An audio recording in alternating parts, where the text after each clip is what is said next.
We going live. Alright, we live. What's this alignable network?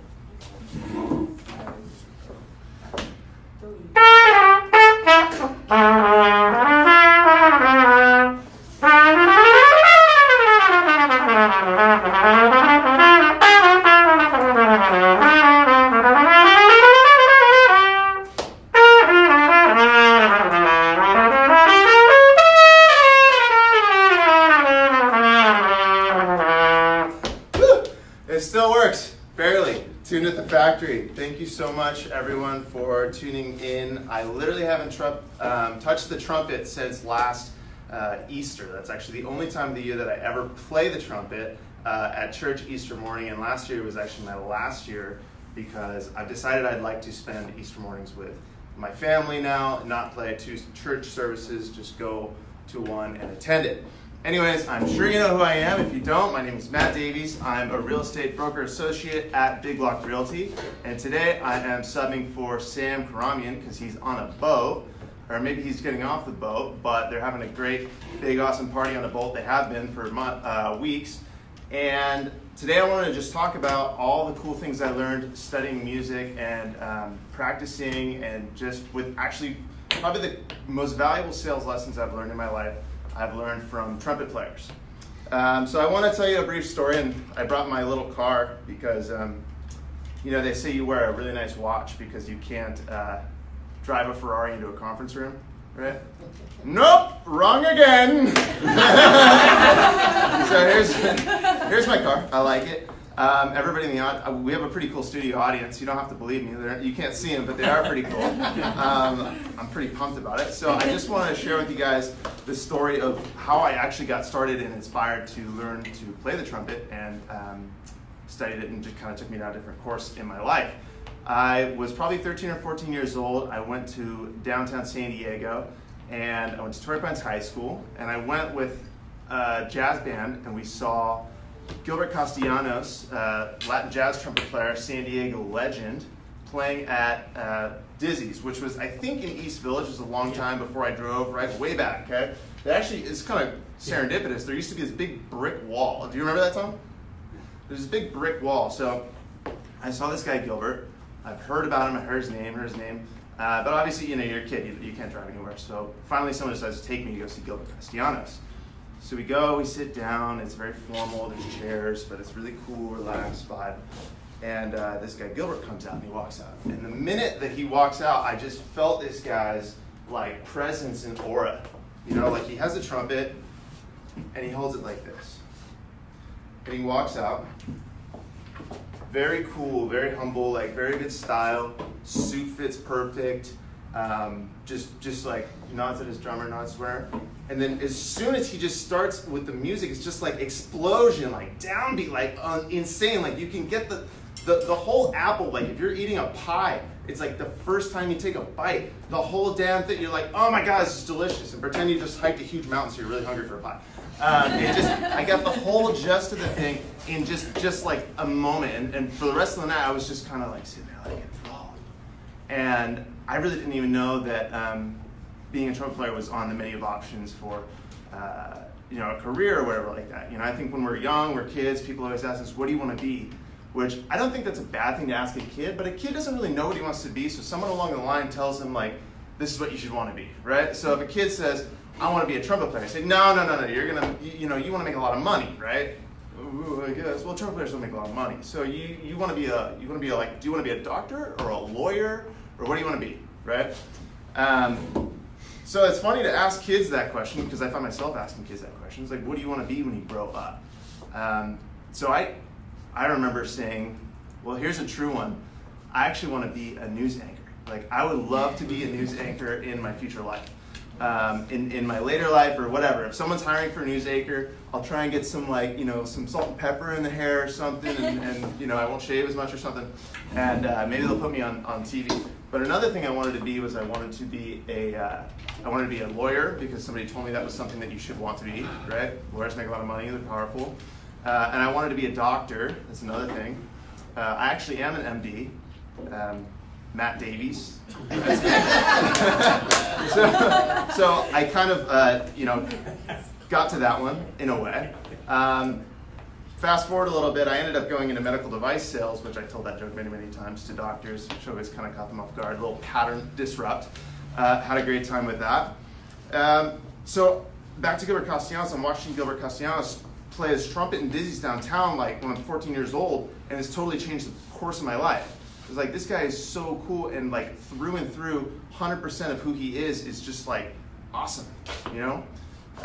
So I ended up practicing a lot. I ended up actually studying with Gilbert probably a year later. My mom drove me to his house in Normal Heights. Really cool guy. You show up and he's got like the coolest like sweater on and boots, and like I have a man crush on this guy. I still think the guy's so cool, man. And he plays trumpets like 8 hours every day. You walk by his house and you can hear just like the sound illuminating. It's like the wafting of like a delicious pizza coming out of a house, you know, on a cold summer night. So I ended up playing trumpet all through high school, and I decided when I went to college I really wanted to I wanted to play trumpet because I'd played in battle of the bands, I'd won a little bit, and I was kind of just like the last guy standing playing the trumpet. Everybody else played like guitar or drums or bass, or they got over it, or they got into something else. I just kept playing the trumpet, and I kept kind of getting myself into cool situations with people that leveled me up, and it was awesome. So I ended up going to Cal State Fullerton, and I studied with this guy named Mark Garibrandt. He passed away. Really, really amazing person, right? He's severely overweight. He had diabetes, and he was on dialysis. He never played. I never saw him play, except this one time. I studied with him on the summers too. Like, he was just a really cool mentor. And he was my classical trumpet player. I was not really any good at jazz. So he's my classical trumpet player, teacher, and I was playing like some Haydn trumpet concerto or something like that, and I kept messing it up because I'm like trying to swank it up and like jazz it up and make it cool, but it's like ba-dum, bum, ba-da-ba-ba-ba-da-ba-ba-bum, bum. I can't do it anymore. And he was kind of like, no, and he couldn't play trumpet because of health reasons, right? But he's coaching me, and he said, give me that thing. Okay, so like I handed him the trumpet, and he hasn't touched a trumpet in 10 years because he's had health issues, and he kind of puts up his face and just, it's just like amazing, perfect, like, you learn to ride a bike and you can ride a bike. This guy just has like so much brilliance and skill, and you can just feel it, and he's like plays the whole thing start to finish, and he's like, play it like that. So, got it, okay. So I studied with that guy. I also studied with this awesome guy named Kai Palmer, who is the Tonight Show trumpet player. He was in the past.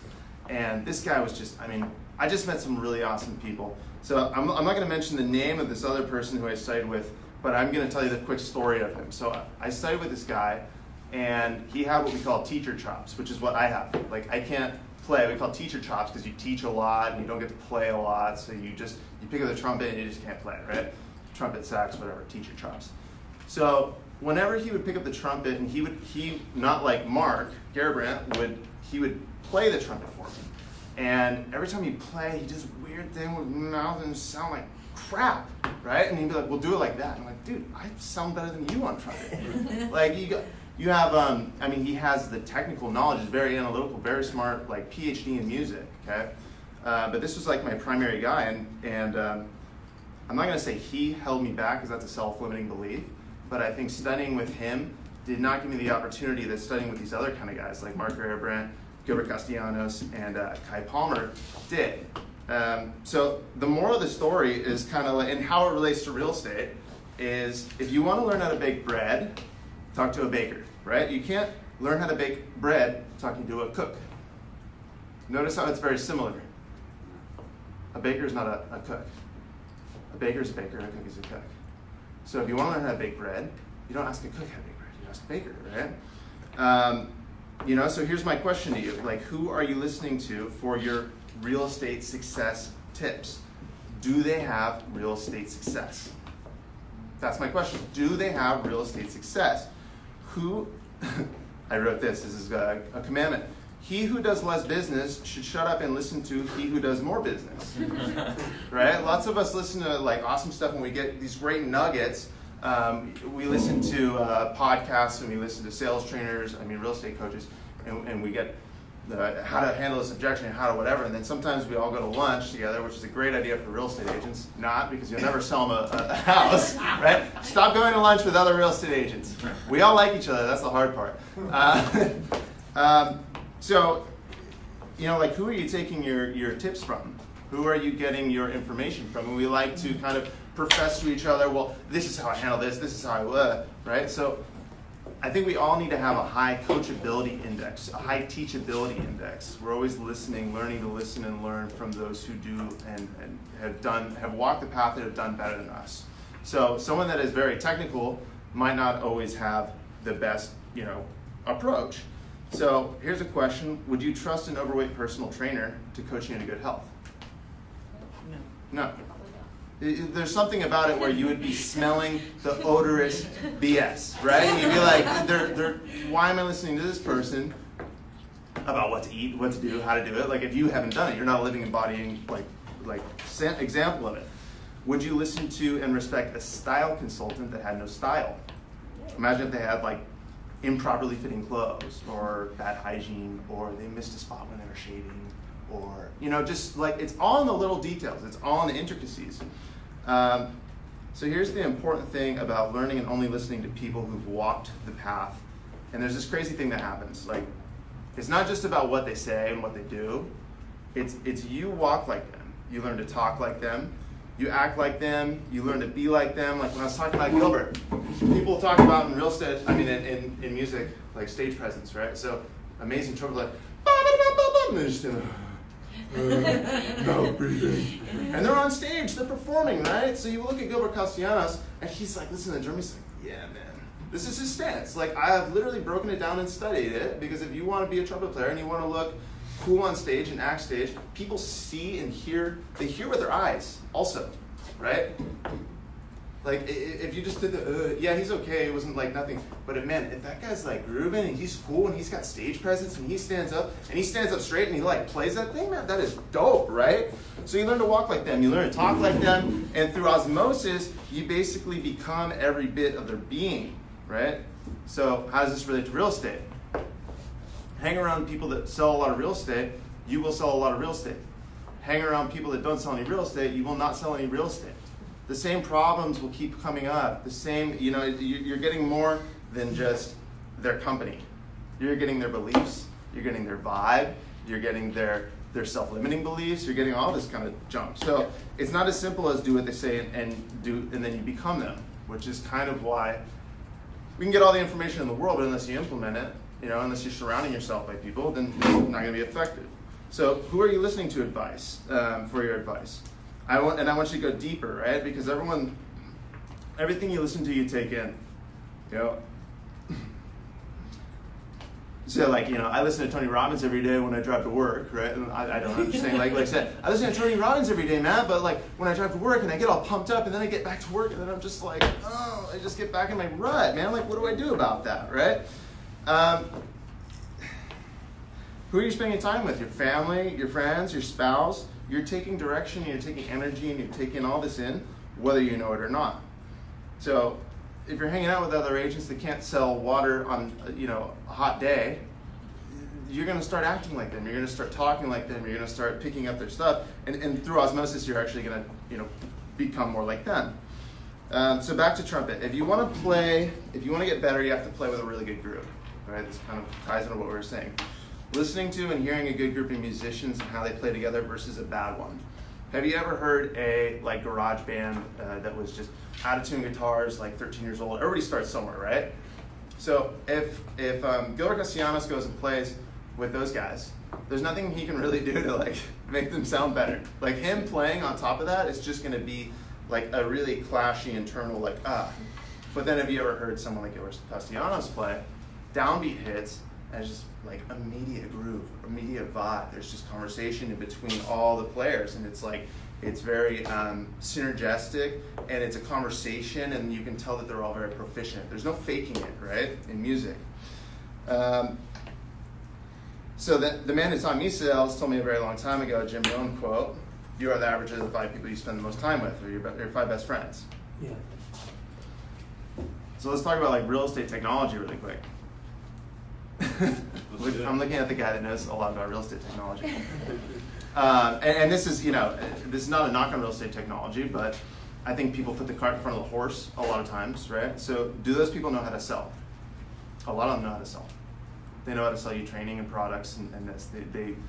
They've figured out with funnels, with whatever, So what's the magic bullet that you're being sold right now? Is it leads? Is it coaching? Are you taking, are you taking the magic bullet and just trying to follow something that's gonna, it's like, hey, if Jared calls me, he's like, Matt, I got this thing, and like, if you give me $500 a month, people will legitimately just call you and say this exact script. Hi, Matt, please come list my house. The address is 123 Main Street. I'm not gonna do it because I'm gonna say that's BS. No, that's BS. But I'm just giving you an example. That's more or less a condensed version of a lot of the sales calls that we as real estate professionals get every single day. Yeah. How would you like to add 3 to 4 closings to your pipeline every month? Well, I would like that. I would absolutely, that sounds great. Great, and if we could give you like a lot, if we could help you do that, would you guys consider working with us? I mean, I guess, what do you got, Yeah. Okay, so will you give me 20 minutes for a demonstration? Sure, so they got you to say yes 3 times, and then here you are, and then they're taking your credit card information, and then you get the leads, and they're crap, and it's, I'm not saying that's true for everything, but the point I'm trying to make is the most important skill that we all need to hone and create right now is how to sell. Like, being in real estate right now, I don't care, and here's one thing that I tell everybody that I recommend all my real estate agents start saying. What's going on with the market? I'm not an economist, I'm a salesperson. I'm not an economist, I'm a salesperson. Get a couple one-line zingers, right? I'm not an economist, I'm a salesperson. You know what they say, right? 5 years ago was the best time to buy real estate. It's always 5 years ago was the best time to buy real estate, right? You're always gonna need a place to live. It's one of the only assets that you can truly live in, right? Who cares what happens to the real estate market? We're not going to go like start living. Not everybody's going to move out of their houses and live on their driveways. Like, there's always going to be a need for houses. Therefore, people will always buy them. Therefore, you should always sell them and help them find one. Like, do not be a source of insecurity and instability for your clients. Do not plant seeds of doubt, of insecurity in their minds about buying a house. Buying a house, I'm buying a house right now. I think it's a great time to buy a house. I think San Diego is one of the most undervalued areas in all the world. Legitimately, look at LA. Air quality, LA. Air quality, San Diego. Traffic, LA. Traffic, San Diego. New development opportunities, San Diego. Expensive, less expensive, better quality of life, better tacos. Right? Like San Diego's got it. We got it, guys. So what I'm trying to say is there's a lot of people in business and in life that are extremely well-meaning, and they're extremely well-intentioned, and they have no business telling you what you should do with your real estate career. Like, I'll say it again. There are a lot of people in business and in life who are extremely well-intentioned that have no business telling you what you should do. Listen to the baker, not the cook, right? So right now, the most important thing you need to learn is how to sell. When I go on vacation, I love to go to the timeshare presentations. Those guys can sell. Like, those guys can sell. I have a lease listing right now, and I've kind of been playing a timeshare guy with it, right? It's in La Boheme, and those guys are really talented. So, like, in La Boheme, I'll show them, and you'll see this is a 22-foot loft. This has more cubic volume. I mean, based on cubic volume, you're getting a whole lot more bang for your buck, right? Because you pay by square foot. It doesn't matter how high the ceilings are. It's incredible, right? Can you hear that? Yeah, can you smell it? That's the smell of them roasting coffee just across the street. This is so nice. You're 5 feet, you're 5 stories above, right? Because you're in the middle of everything, but it's kind of like New York City without the traffic and the expense, right? and then and I've got my route down. Like, I'll walk them down to the elevator, and we go from the 5th floor to the 3rd floor, and I say, and this is the recreation room. I've never seen anybody in here. It's open with a key fob. It says Netflix is complimentary, but I don't think there's Netflix and chilling, so don't do that. And we go down one more stair and say, this is the gym. It's really, I've never seen more than 2-3 people here, but it's really complete. You can get the whole thing done. And there's dry sauna in there. I've never seen anybody in there, but I know it works. And then we walk around, and so where are you coming from? Where are you moving? Like, what do you like about this neighborhood? Have you been to this restaurant? Oh, look, have you been to that awesome whiskey restaurant? $7 grand? Have you heard of that? Oh my gosh, the original ones in LA, but we're just talking, right? We're selling. And we go look at the spa, and then we take the elevator down by the spa, and we walk by the parking spot. And we say, so look, the walk from your parking spot directly to the elevator shaft is only like 25 feet. So if it's pouring rain, which it never does in San Diego, you can drive straight into your secure parking spot, and you can walk 20 feet and be up there. You can even walk across the bridge and get a coffee without getting rain on your head. You don't even need an umbrella if you live here. Like, right? So that's how these timeshare guys, like, they're freaking amazing, right? Sorry, I got excited about that. Like, I'm not a timeshare guy, but we were going to ask you for the address. The address is 3950 Ohio Street, number 521, and I just leased it this morning. So sorry, it's unavailable. So, who are you listening to? I think everybody should start listening to more sales trainers. Grant Cardone, Jordan Belfort, Mike Ferry, Brian Tracy. Are we listening to those guys? I mean, here's one. Who's a great salesperson? Ryan Lipsey. That guy right there. No, he's one of my. I like working with Ryan Lipsey because he's a great salesperson. When I surround myself with people like Ryan Lipsey, I, through osmosis, get good stuff from him. I've never seen him have a bad day. Seriously, I've never seen him in a bad mood. He's always consistent. He's always excited and enthusiastic to see me. He's Matt, what's up, man? And like, it literally takes my state from here to here. No matter if I'm having like the best day of my life, I'm like, Ryan Lipsey, yeah! Boom, right? So get excited about sales. Like, sales is really fun. Like, have you guys watched sales movies like Wolf of Wall Street, Boiler Room? And take all the bad stuff away. Like, but there's fun, right? You know what I'm saying right here. But you watch Leonardo DiCaprio in that like amazing, captivating movie, and he hung out with Jordan Belfort, like to kind of get into his character. And if you talk, like, if you listen to Straight Line Persuasion, which I totally recommend everybody do, Jordan Belfort's like sales, it's like 8 hours, 9 hours or something. That guy's an animal. He's an amazing salesperson, right? So like, obsess over this. This is our craft. Like, I think a lot of people like say, I'm a real estate marketer. I'm not a real estate marketer. I'm a salesperson. Because right now, like going into what we're going into right now with interest rates or things changing or affordability, we don't like, oh my God, the marketing's not working. Seriously. So what good are you if you're a marketer? If the marketing's not working, you need to be a strong salesperson and coach your clients to, you need to be a leader. You need to be a strong salesman. You need to coach your clients into getting, helping them accomplish their goals, right?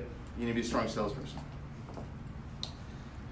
I'm having so much fun. Thank you guys. So back to trumpet. Presentation is everything.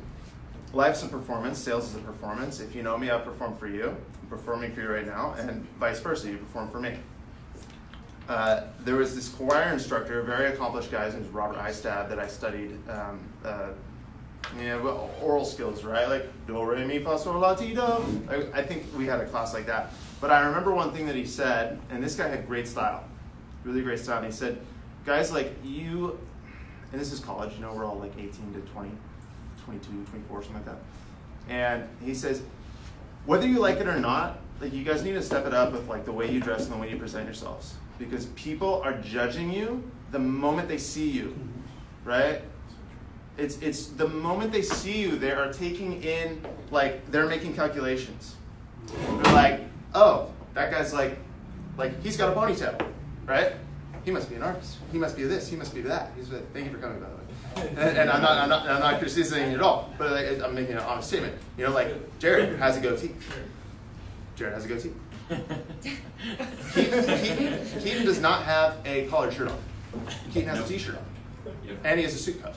Right, so people are making like this is. If this offends you, it's like, that's green, right? This is brick, and that's fake. Okay, like this is just facts, right? So they're judging you every single step. So how important is it? Brian Lipsey's wearing a collared shirt. It's funny when Brian Lipsey posts pictures of himself on Facebook when he doesn't have a collared shirt. I'm like, holy shit, who's that?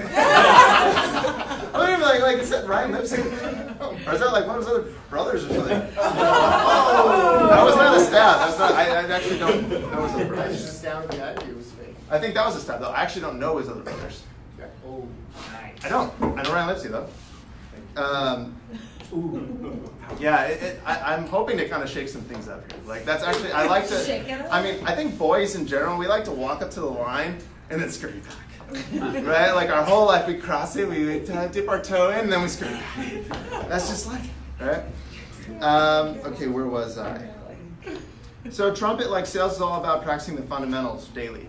So my second mentor, someone I worked in medical device sales for, once sent me home because I didn't shave. I got sent home. I worked at the Poseidon restaurant when I was 16 and a half, 17 years old. It was my second job. My first job was bagging groceries at Vaughn's, which I think everyone should do at some point in their life. Incredible opportunity. No worries, Ron. Ron Oster's in the house. New big block recruit. Awesome guy. Woo! Yeah. Welcome to the family. Great real estate agent. We've been friends on Facebook for a long time. Happy to see him as a colleague in a big block. So I got sent home for not shaving. You know, like not shaving. This was taught to me. Not shaving was you're not taking this job seriously. You're not taking your career seriously. And it happened to me like twice in my life. Like I was like 17 from this like French guy. His name was Samuel. Matt, you have to go home. I told you 10 times that is not. You did not shave today. You shaved yesterday, and that's why you have 5 o'clock shave. You have to go home. And then I was like 22, working in medical device sales, fully suited up, and my sales guy, my mentor, my boss, also my uncle, I said, dude, how many times do I have to tell you? Like, go home and shave. Like, how many times do I have to tell you, right? So, I shave every day of my life. I don't wear t-shirts to big block realty. Like, I don't, sorry, it's not a rip on you, Keaton. I love this guy, Keaton. I shave every single day of my life. I drag a razor on my face in the shower every damn day of my life. There's a mirror in my shower, so it's a little bit easier, right? It's not that big of a deal. But I used to have, I would love to show you guys a picture. I don't have it. I should have printed it. My biggest beard I ever had was when I lived in Ecuador for a month. And it was like this big, and everybody told me, you look like a Unabomber. And when I traveled, when I met my wife, I had a mustache. I really liked the mustache. The mustache was cool.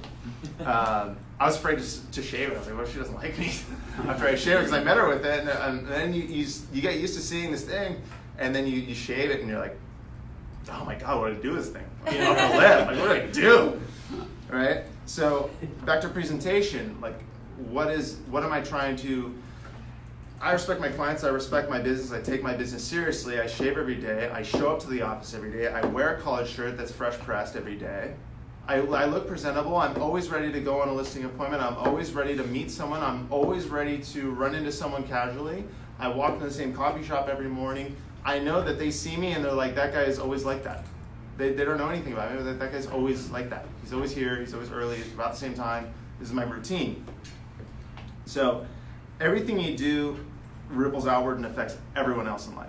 And if you think that real estate is just like you can, be a drug addict and a jerk and sleep with a bunch of women and like do all this stuff and also have a successful real estate business, you're kidding yourself. Real estate is like the most intrusive combination of like personal and business that I can think of personally. I mean, I think there's a lot of sales business like insurance sales, everybody, real estate sales, everybody within real estate. So everything you do is rippling outward and it's affecting everybody. And you're shaping and forming their opinions of you. And they're shaping and forming how they think of you. If you're posting stuff on Facebook, for example, it's political, you're alienating a lot of people. If you're posting stuff that's of you partying and you're drunk and you're this and that, you're some people are like, why would I trust that guy with my like most important asset? I mean, that's why I don't post about trumpet. I love trumpet, I play trumpet, but I do not want to be known as the trumpet guy. Like, I am not the trumpet guy that also sells real estate. I am the real estate guy that used to play trumpet. I'm not, that is my primary focus in life, and that is what my social media presence and my life commitment is, to providing for myself and my family. Presentation is everything. I encourage you to craft your character and craft your persona and model it after everyone you want to be like. So when I saw Gilbert Castellanos play, this is the coolest way to hold a trumpet. I swear to God. Like, this is the coolest way to hold a trumpet. When you're not playing it, this is the coolest way to hold a trumpet. Trumpet players. Agree? Yes or yes? Okay? It's the coolest way to hold a trumpet, right? Have you read books about body language? Do you know that if I put my hands in here with my thumbs out here, it's kind of a sign of dominance? It's actually called genital framing. This is like, FBI. It's funny, but it is, right? You're framing your genitals. But this is body language. So, presentation is everything. So, what here's it. Just framing it. I'm a funny person. It's okay. It's an FBI term. I read it in a book. Google it, but don't click images. So do you want to be likable? Like think about characteristics that you want to have. Like I'll tell you one that I want to have. I really, and Jamie Z is doing this. I really want to be good at salsa dancing. At what? Salsa dancing. I can speak Spanish, kind of. Those who know me know. I feel like I'm like Mexican in a past life at heart. My wife is Mexican. Her family's. I played in a Latin band. I love the music. I love the culture. I love the family. I love the whole thing. So I really want to learn how to salsa dance. I'd love to like express myself like that, right? So that's something that's not me right now, but it's going to be me. I've taken a salsa class. I can't figure it out, but I will if I continue to do it. So think about something that you want to have in your life, in your character. Like, do you want to be a more likable person? Do you want to be approachable? Do you want to be charismatic? Do you want to be caring? Do you want to be loving? Do you want to be powerful? You know, how do you say your own name? Do you say, hi, this is Matt? Or do you say, hi, Matt? Do you pick up the phone and say, hello? Like, what is this phone thing? It's ringing, Or do you say, hello, this is Matt? Do you use downward inflection? When you introduce yourself, do you say your first name and your last name, or just your first name? Are you a person that is worthy of saying your first name and last name so people know who you are? Older people do this. I like it. I met a guy named, once his name was, I think it was Dick Dickinson, legitimately. And he said, Dick Dickinson. You know, he shook my hand, Dick Dickinson, smiled, and looked in my eyes. It wasn't a joke, it was real, right? Nice. Real person, right? So when you meet people, do you say, hi, I'm Matt? Or do you say, hi, I'm Matt Davies? And obviously there's different, different situations where one is more appropriate than the other. So if you want to be more likable, approachable, or charismatic or caring, you got to find somebody that has those qualities. And you got to model, you got to learn through osmosis what they do, how they do it. This goes back to what I was saying about Ryan Lipsey. I'd say the same thing about Jared Kelly. Jared Kelly is a really likable guy. After we left, I was texting with Andrew, and we're both like, dude, that guy Jared is so cool, man. I'm serious. I can show you the text. I'm not BSing, right? I'm like, he's really smart. He's really cool. I really like him. I want to be like him. Like, let's get lunch. Let's hang out. And you don't have to break it down on a level that is academic. You need to just hang with them, do what they do, walk the walk, talk the talk. You know, monkey see, monkey do. So if you want some specific quality, find somebody that has that. Like a lot of people think that I'm definitely extroverted. I wasn't always as confident as I am now, as I am today. If you believe it or not, when I was 14 years old, I had big gaps in my teeth. I was super self-conscious, and my shoulders were very rolled in at all times. And I was like, I'm sorry, I exist, everybody. I'm sorry. I'm so sorry. Okay. But I had another, one of my best friends. He's the best man at my wedding. Mark, cool. Met him when I was 16 years old. He's 26, he's a little bit older than me, but we played music together. Lots of awesome experiences. But I remember he kind of shoved me. You know, he'd be like, dude, stand up straight. What's the matter with you? You know, he'd just give me this kind of, and I'd see him, how he speaks to people, how he talks to people, how he communicates with people, how he gets things from people. And I'd start to model that, you know? Be confident, right? You want to be confident, hang out with somebody that's confident. I learned how to be confident from Mark. I learned this is the way that you can be cool, you can be respectful, you can avoid being pegged as full of yourself, boisterous. You know, that's when you try and put something on, people kind of don't steer the path. You got to hang out with people and learn through osmosis, how to become something. So let's talk about objection handlers, and I like to put a different spin on things because I think people. They talk about the same things in a very in the same way, and at some point we hear it so many times, and it just goes right past us, right? So we need to reframe these things so we can get a better, deeper understanding. Everybody has objection handlers. I didn't learn about. I've known what an objection handler is throughout my whole sales career outside of real estate and not outside of real estate. But everybody, Sell or Be Sold, Grant Cardone says, you are always at every moment selling to someone else. You're selling your wife on, hey, can we watch this movie before we go to bed? you're selling your kid on 3 more bites, and then you got to go to bed. You know, like you're selling. Everybody's selling. Everybody in the world needs sales skills, right? So I have a quote from. So we're talking about objection handlers. I have a quote from U.S. Secretary of Defense General Mattis.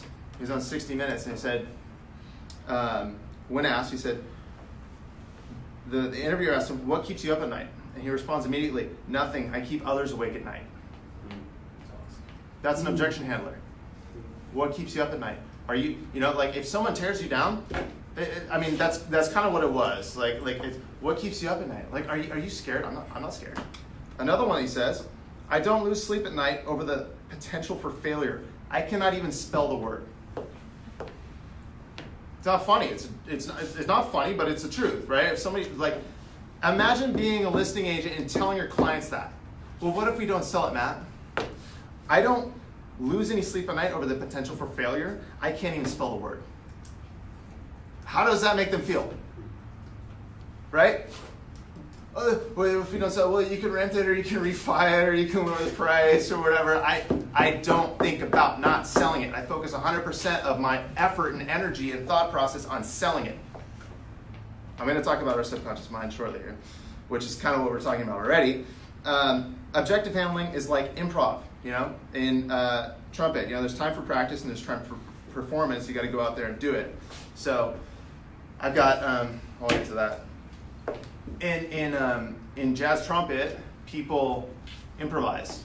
And it's funny because when you're a kid, and I've been playing in like jazz bands since I was 7th grade, 4th grade, 5th grade, some kids are like, "Oh, I'll solo," right? And what is a solo when you're in 4th grade? Make some stuff up and play it, right? Like, I'm gonna make some stuff up and play it, right? And some kids say, "Okay, I'll do it." Like I want to solo. I like it. I like doing it. I'm like good at it. I want to do it, right? And other kids go, "Oh, no, I don't solo." And that carries out all the way through college. You don't really have to solo much in classical music, but that's not even true because sometimes they have improvised like cadenzas.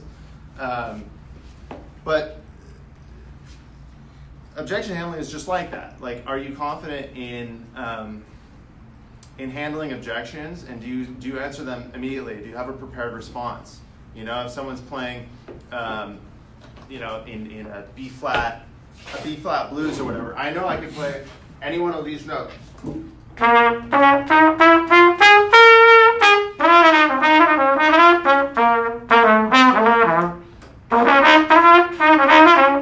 I just made it up, right? It's all the same notes, and you can like put it together and you go.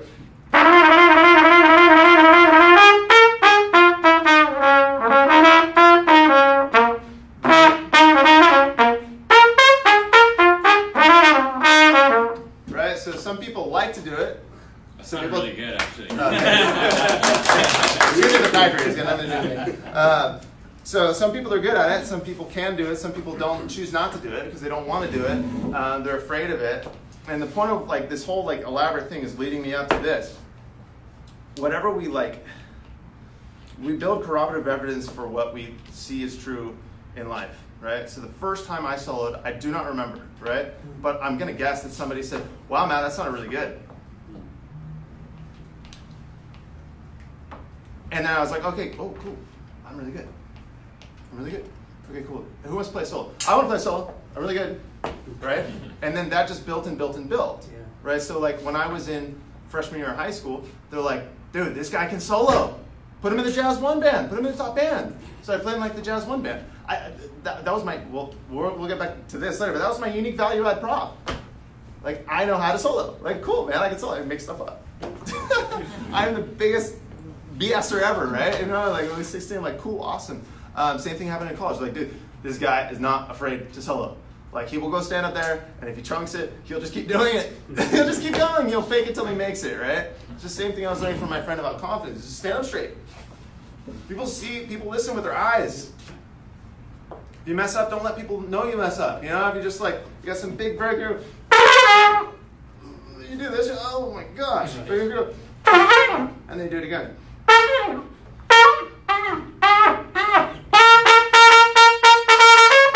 Like you turn it into something.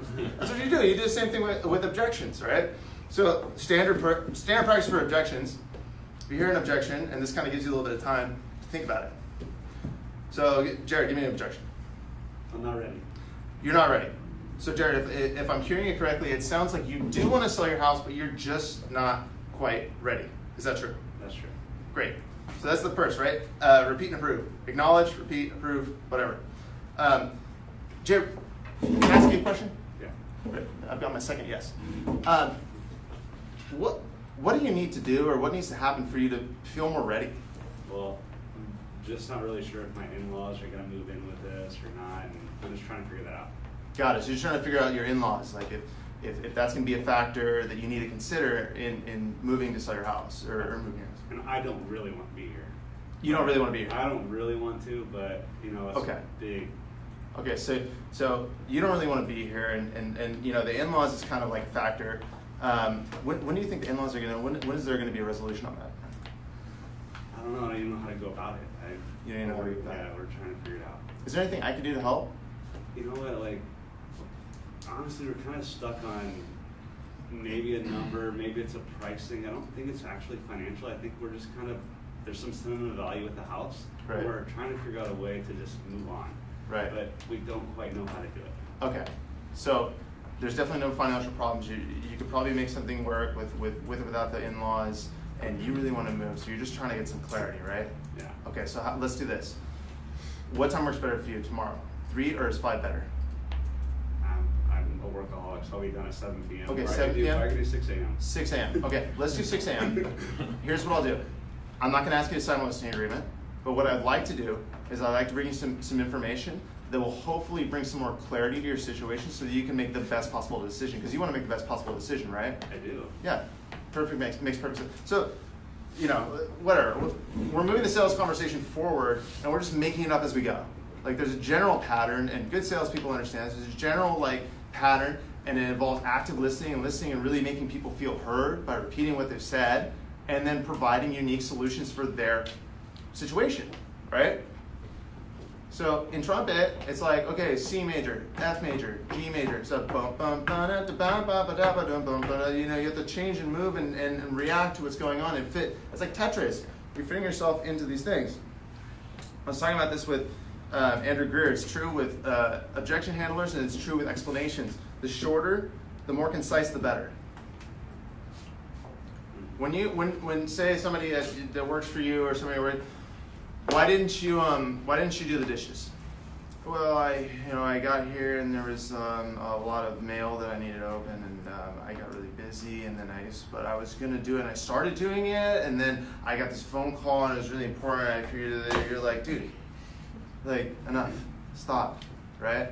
The best objection handlers are those which are short and concise, right? Will you lower your commission? No. Any other questions? Mike Ferris, right? I'm not going to say I have a mix on it. We'll get to that. But objections are like licks and scales. You know, it's just the building blocks, like Tetris. You know. So there's also, I'm going to make another trumpet analogy here. There's kind of like a call and response, antecedent and consequence thing.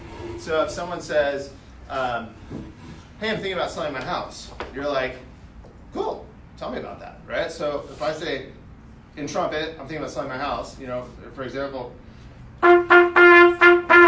Cool, right? You respond. It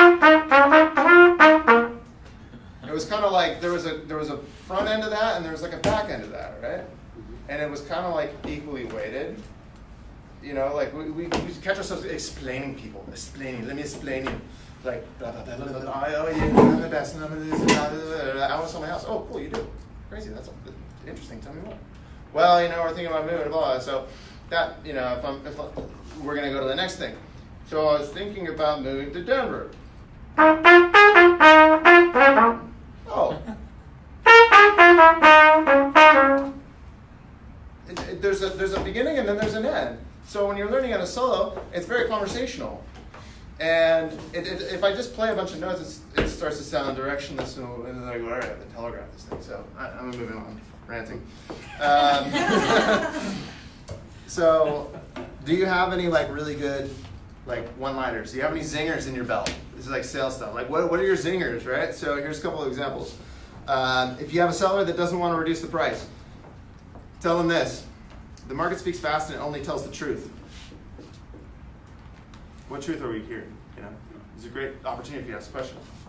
The market speaks fast and only tells the truth. That is based on statistical data. Right? That's so good. It's true. I don't know what statistical data, but it is true. It's actually like universal data. Right? If you don't jump, you can't land. If you don't jump off a building, you can't fall off a building. You know, like if you're not on top of the building, you can't fall off of it. Right? There's only one way to sell a house for more than it's worth. Do you want to know how? You're asking questions. Selling is not telling, it's asking good questions. Yes, slightly underprice it, generate multiple offers, and sell it more than it's worth. Okay, right? This is really basic. That's what it is, right? The lower the price, the bigger the buyer pool, right? Less people have lots of money, more people have little amounts of money. So price your thing accurately so that you get the most amount of people coming, bidding, wanting, writing offers, getting emotionally attached so you can bid it up for more than it's worth. Very simple. Sales, not marketing, sales. That's sales. Mr. Seller, my job is to find you the one buyer on planet Earth that is willing to pay more money for your house than anyone else. Is that not our job? That's our job. All your marketing efforts are in an effort to find that one person that's willing to buy more, to pay more for that house than anyone else. So, will you cut your commission? Here's a great answer. Here's a great question to ask to that. If I cut my commission negotiating with you, would that demonstrate me being a good negotiator or a bad negotiator? A bad one. Right. You want to hire a good negotiator, right? Thought so. Right? You know, it's like, so we just whoop, whoop. I think also, and if you ever notice, I am an energetic and enthusiastic person. I have been for a long time. I don't remember if that was something that wasn't like normal for me, but I think it's really important to be very energetic and enthusiastic. Like you have to break people's like states, like their minds. Like you're doing something big. Like people cry. Like in real estate, they like cry. You know, they want to talk a lot. A lot of times I feel like a therapist. Like break down and crying, and they hug and they love you and they hate you. The whole thing, right? Moving on. Anne Frank was a Jewish girl that went into hiding from the Nazi regime when she was 13 years old, and she wrote a diary that was later found and inspired millions of people to have hope. Helen Keller got scarlet fever when she was a child. It caused her to lose her hearing and her sight. She's famous for learning to speak and read despite her struggles. She's inspired millions and millions of people. Oprah Winfrey grew up wearing potato sacks because her family couldn't afford clothes. She dealt with sexual assault, abuse, and teen pregnancy. She's now the richest media mogul in the world, and if you didn't know, she's black and she's a woman.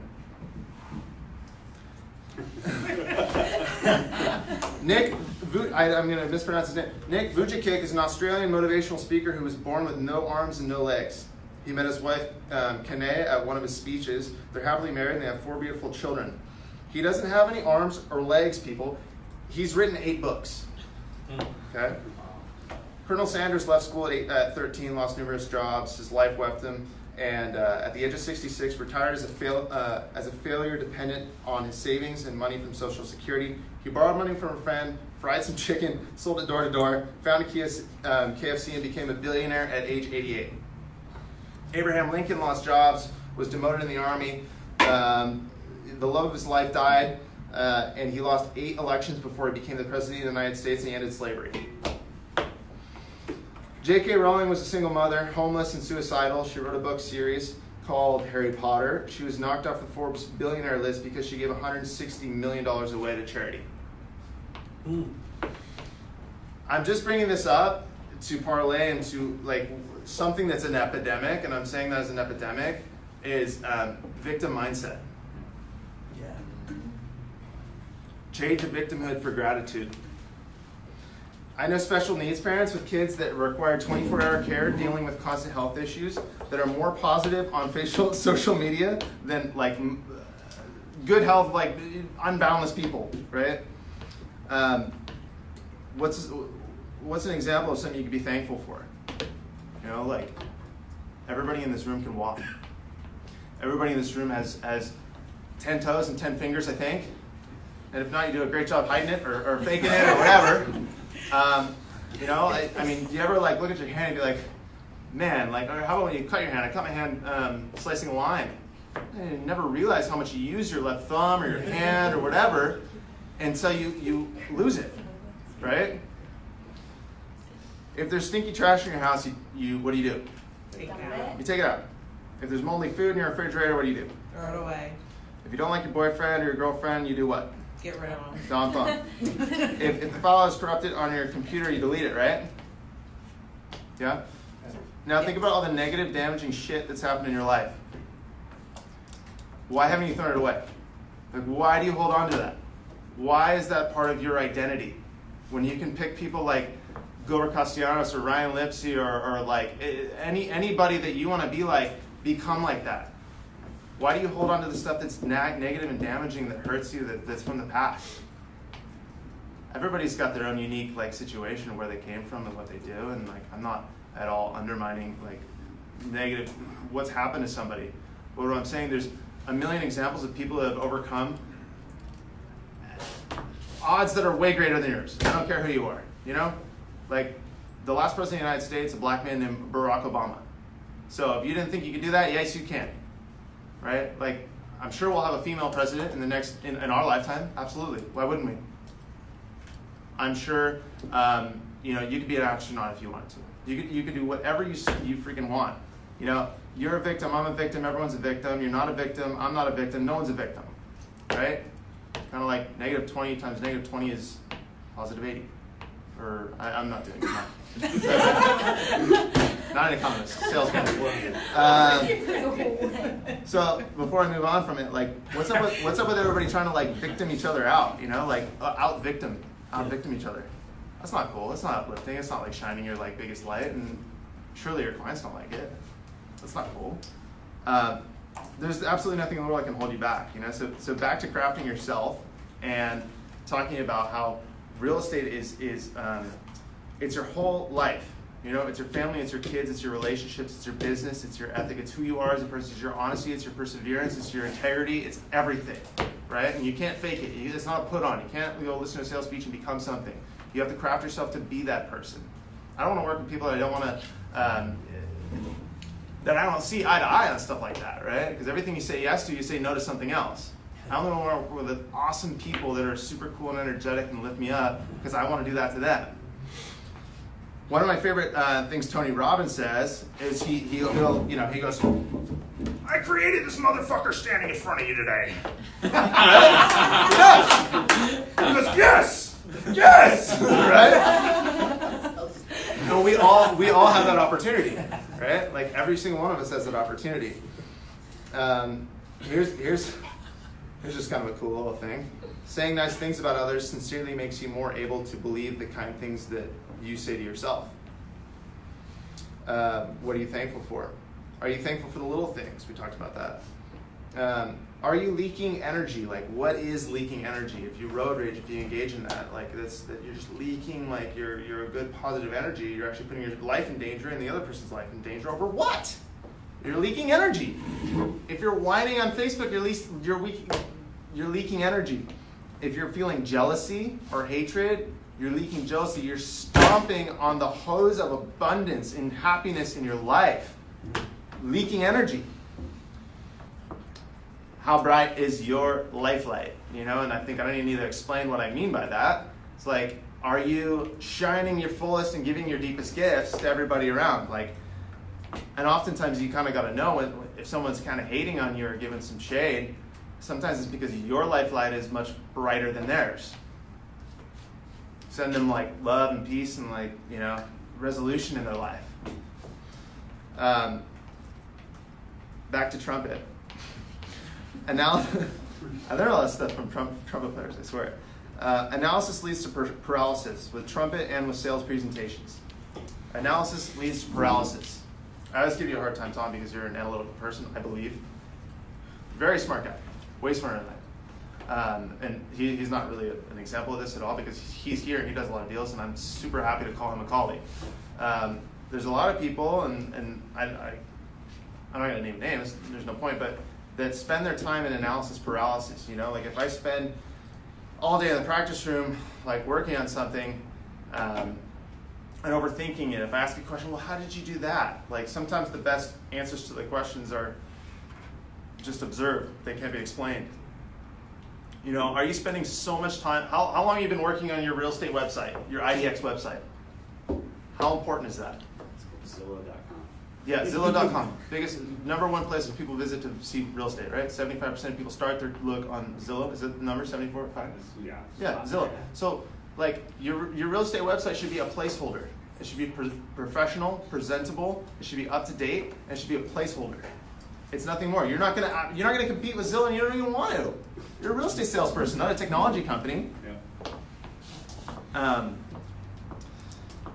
So the more you analyze and the more you think, the less you get away from, like, the important thing we need to do is we need to talk to people and help them. We need to live in humble service to one another and find people that need to buy and sell houses and as Mike Ferry says, get in the middle. Somebody needs to buy or sell a house, find them and get in the middle. Like, don't worry about I would venture to say you don't even need a business card. Legitimately. People that I exchange business cards with, and we say, oh look, no. I have one of mine and two of, like, other people's. You know, like, and they're both in real estate. Whatever. I'm not gonna sell a house. Maybe I'll co-op with them. That's cool. But you want somebody else's, like, information, right? Use processes and things that are supposed to make your life better. And I think Jared Kelly's a great example of this. He's very process oriented. He's really smart, but he also gets into action really, really quick.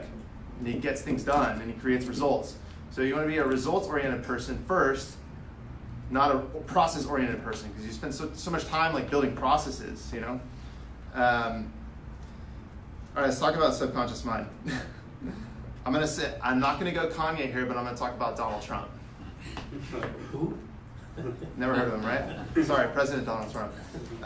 Okay, so it's not meant to be political, and I want everyone to take a lesson from Donald Trump in the subconscious mind.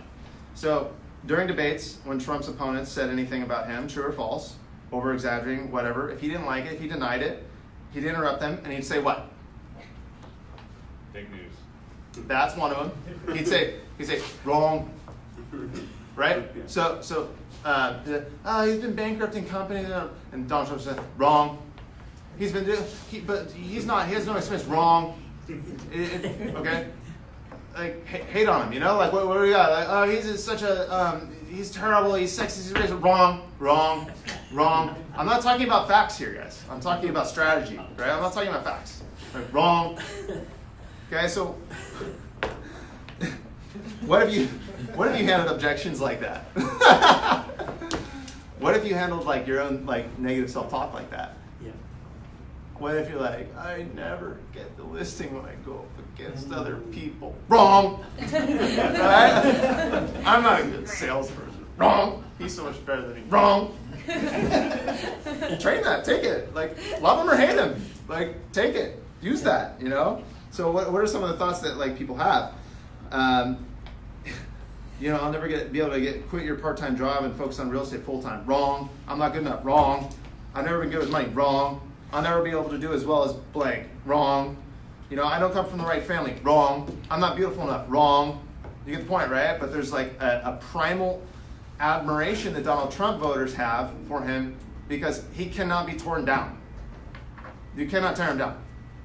He has a joke that's really kind of funny. It's years ago. He said, what's the difference between Donald J. Trump and a wet raccoon? A wet raccoon doesn't have $7 billion effing dollars in the bank. Come at me, right? It's like, come at me. You think my hair is messed up? Boom, I beat you to it. I want to talk one more thing about Donald Trump. Here's an actual quote from Donald Trump, and I want you to listen to his language pattern. There was no collusion. Everybody there knows there was no collusion. Okay? So he does this a lot. He goes, real estate developer. So I'm a great, as an example of how he talks, what he says. I'm a real estate developer. I'm a very good real estate developer. Other real estate developers think I'm a great real estate developer. Everybody that's ever developed real estate development calls me and talks about how what a great, I mean, I try to tell them, like, geez, I'm just a human being. I put my shoes on, but they're like, Donald Trump, you're a great real estate developer. Right? So he's just beating that into your head. And I'm like doing a kind of complex, well, not a complex deal, but I'm negotiating a deal with a guy who's a car salesman. he's not a car salesman, he owns a car salesman dealership, right? He's a very, very good salesman, very good. And he says, well, I think the number's good. I think the price, I thought about it, and 700 is a good number. And then he goes, like, the grass is green, the sky is blue, this and that, and the more I think about it, I think I'm overpaying at 700. And I want to do it. I'm a handshake guy, but I think 700 is a really good number. And he just goes on and on and on. He's just beating it into my subconscious mind. 700. He's going to pay 700. It's a reasonable number. He's a good guy. He's going to do it. And I was like, you know what? I really like you, Matt. I think you're a really nice guy. I trust you, and in the future, I want to do more real estate deals with you. And if they want to do a deal, 700 is the number. And he just says it over and over and over and over again. So let's talk about like positive self-talk in our life. I think I'm getting here, but I'm just going to make a little thing. But how can you use that in your own life? If you want to learn something, if you want to take more listings, no, that's not a good one. So let's start really small, really small. I have a great personality or something, right? So like, say you don't. What was one thing that we want to make about ourselves, become about ourselves? Like you want to be likable, I'm a likable person. Like, think about yourself. I'm a likable person. Thinking it. I'm a likable person. I ran I bought the coffee, and she's really sweet. She smiled at me, and I'm a likable person. She didn't do that to the last person. I don't know. I'm just a likable person. You just beat that into your mind. Like, you want to be that. So start talking to yourself. I'm a likable person. I'm a successful person. We don't believe ourselves when we say other people's affirmations. We don't believe ourselves when we say other people's affirmations. For example, Mike Fair, I'm a great listing agent. I'm a great listing agent. I'm a great listing agent. I'm a great listing agent. I'm not a great listing agent. You repeat it and repeat it until you break down in tears and crying because every time you say it, there's disagreement in your mind that it's not true. Because you should have started here, but you started here. You got to be a good one. You got to walk before you can run. I'm just saying why it doesn't work. It works for some people, and whatever. If it works, great. Well, how about I really what's believable? I really give my all when I list a house. Yeah. I really am dedicated to selling and listing real estate. That makes you a great listing agent, right? So why don't we just think about that? I'm really dedicated to this. I really care about my clients. I'm very ethical. I always do the right thing for them. We believe our own negative self-talk, right? So when we think about things, there's evidence, whatever. We think, we say it, we hear it. Ourselves, we say our subconscious mind hears it. Our subconscious mind goes to work to bring it into reality. Our conscious mind reminds us of it, and that's exactly how you make shit stew. If it's something negative, right? Positive things all start with a thought, with a dream. There's a Porsche commercial that's it's like a little kid, and he goes to a dealership, and he walks in, and he rides his bike. He's got a backpack, he's back up, and the guy goes, Do you want to sit in the Porsche? And he's like, sure. And he's like, yeah, right this way, sir. He's a 6-year-old by himself. Lets the guy get in the car. The kid gets in the car and he grabs it and he holds it and he touches the gas pedal and he touches the clutch. And then he gets out and he looks at the guy and he says, thanks. See you in about 20 years. Think it, want it, say it, start to believe it, have it. So I'd like to share a few thoughts with you about how to make believable affirmations for yourself. Here's one. I'm a lucky person. I genuinely believe that. That's about me. I am a lucky person. I am totally lucky. I totally believe it because it's true. Do you guys believe me that I'm lucky? Yes. Cool. Can you think of a time when you were super lucky? Anybody? Everybody? Can you think of a time you're super lucky? Yes. Right? Well, it's true. You're lucky too. We can all agree on that one. And next time you're looking for a parking spot, or you're gonna go get a listing appointment, remind yourself that you're a lucky person. I've got tons of corroborative evidence to support that I am a lucky person. I'm totally a lucky person, man. Almost got hit by a car. Damn, I'm lucky. I didn't get hit by a car. I got a listing from a neighbor that just came into my open house. Damn, I'm lucky. And I'm hardworking, but I'm lucky too. Here's an example of evidence. If you're an able-bodied person, every time I see a person in a wheelchair or with special needs, it brings tears to my eyes. I thank God for the many gifts He's given me, and I make Him a promise that I won't waste it, and I'll give back and do my very best to bring light and happiness in the world for all.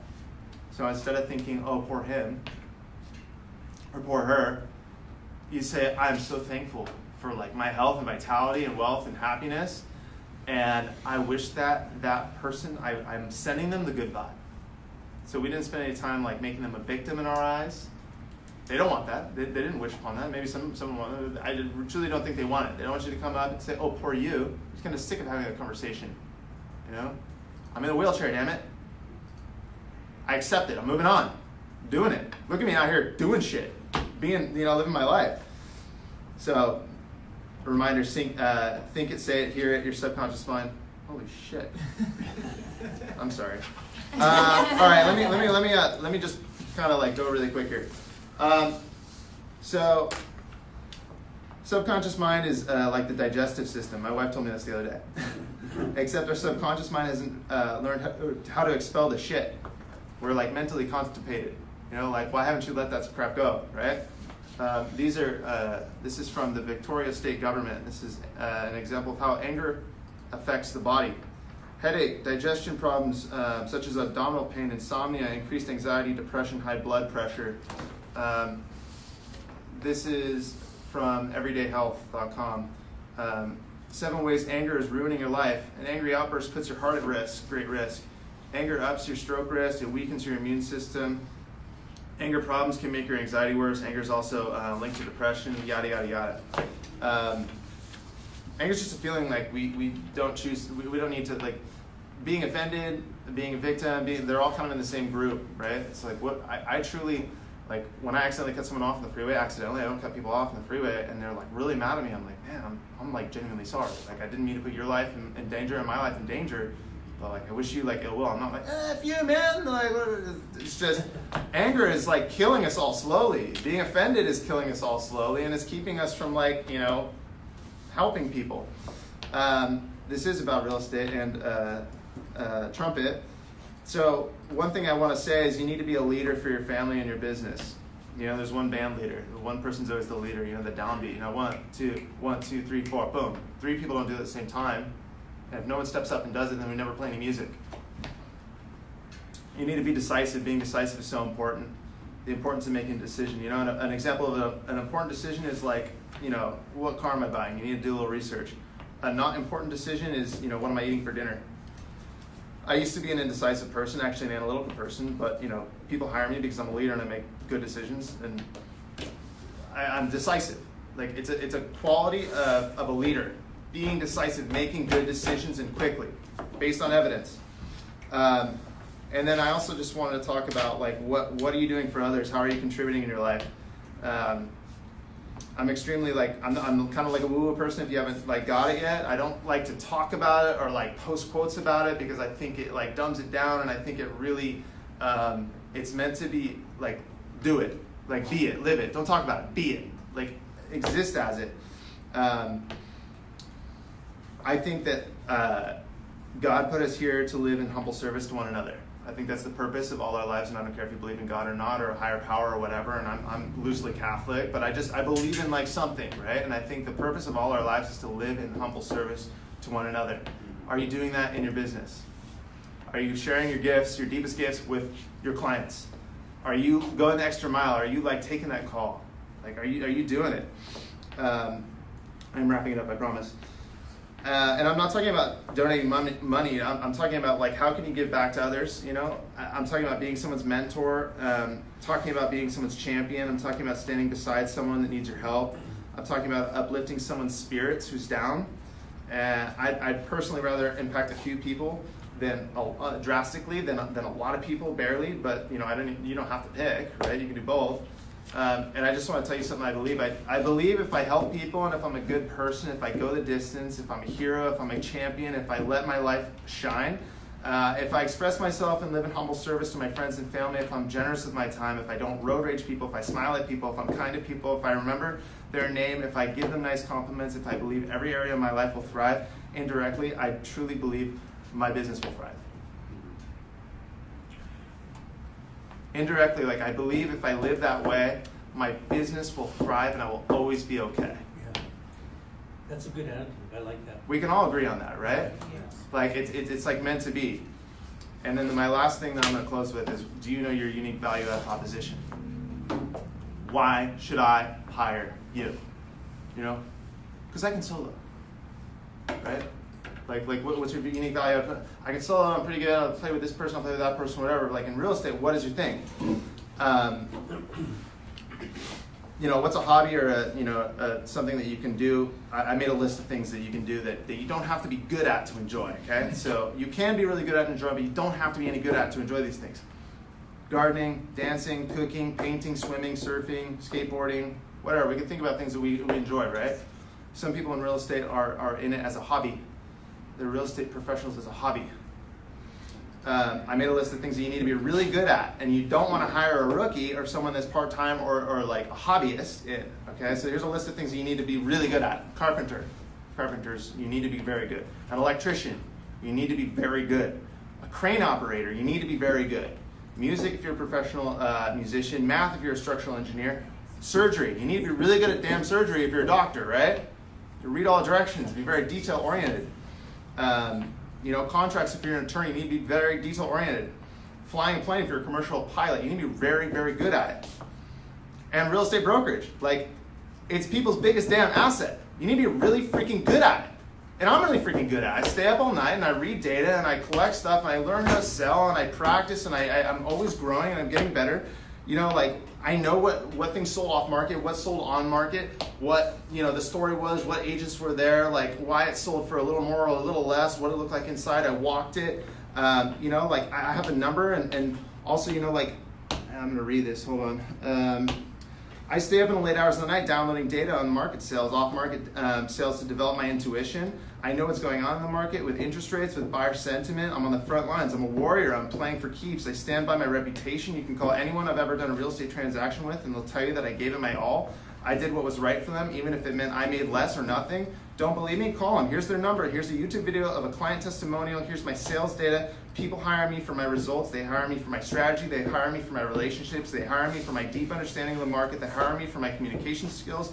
They hire me for my developed intuition. They hire me because I'm a leader. I'm in this business for a long time, not a short time, and that's why I'm always going to do the right thing, because it's always going to work out for me if I continue to live my life and conduct my business in humble service to one another.